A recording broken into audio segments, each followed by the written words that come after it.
Bien, salut à toutes et à tous, j'espère que vous allez bien. Aujourd'hui, on se retrouve pour une nouvelle vidéo. Donc, je vais vous présenter trois machines de chantier. Donc, les trois sont l'alimentaire, l'autograde et le booter. Donc, il y a 48 machines en tout à vous présenter. Elles vous seront présentées dans différentes vidéos. Et on se retrouve tout de suite après pour la première machine qui est l'alimentaire.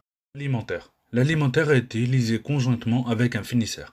L'alimentaire est extrêmement important pour obtenir une bonne qualité de pose.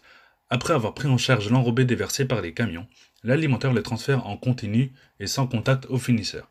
Tandis que les camions faisaient les va-et-vient sur le chantier, grâce à sa grande capacité de stockage avec la trémie tampon, dans le finisseur, il est capable de décharger entièrement un camion de 25 tonnes.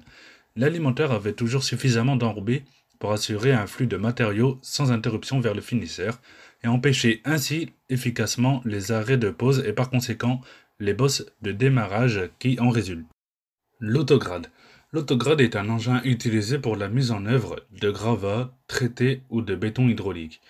Il est guidé sur fil ou par rayon laser et se règle à l'aide d'une lame. Peut être également utilisé sur le reprofilage de gravats traités. Le booter ou le bulldozer.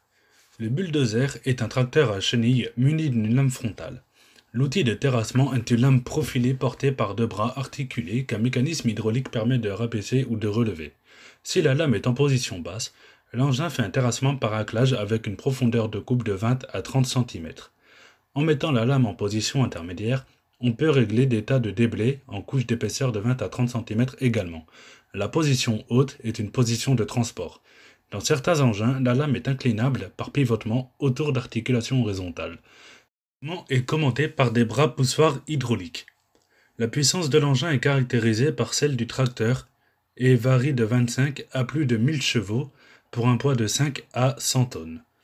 La longueur de la lame est proportionnelle à la largeur de la machine. Elle varie de 1,80 à 6 mètres. Dans certains bulldozers, la lame est également orientable dans le sens de la marche de l'appareil. Cet appareil a la possibilité d'aplanir des tas de déblais en les rejetant sur le côté. Généralement, les bulldozers sont équipés d'un dispositif de ripage monté à l'arrière de la machine. Il peut être à soc unique ou plusieurs socs. Le nombre de socs à adopter résulte de l'analyse du sol à traiter. Dans un terrain où la pénétration des dents est facile, il y a intérêt à augmenter le nombre de dents.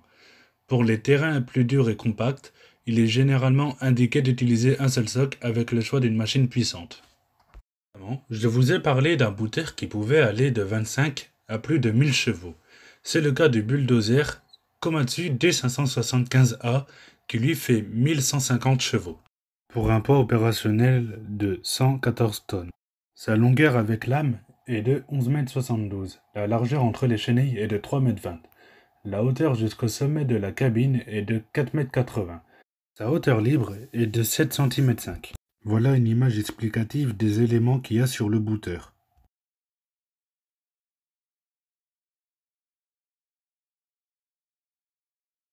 Les amis, nous nous laissons sur cette jolie image d'un booter D6N. Donc si la vidéo t'a plu, n'hésite pas à t'abonner, à laisser un pouce bleu, à laisser un commentaire, ça fait toujours plaisir. Donc on se retrouve la prochaine fois pour une prochaine vidéo. Et puis je vous dis portez-vous bien. Salut à tous, c'était Lo Agripation TP et à bientôt.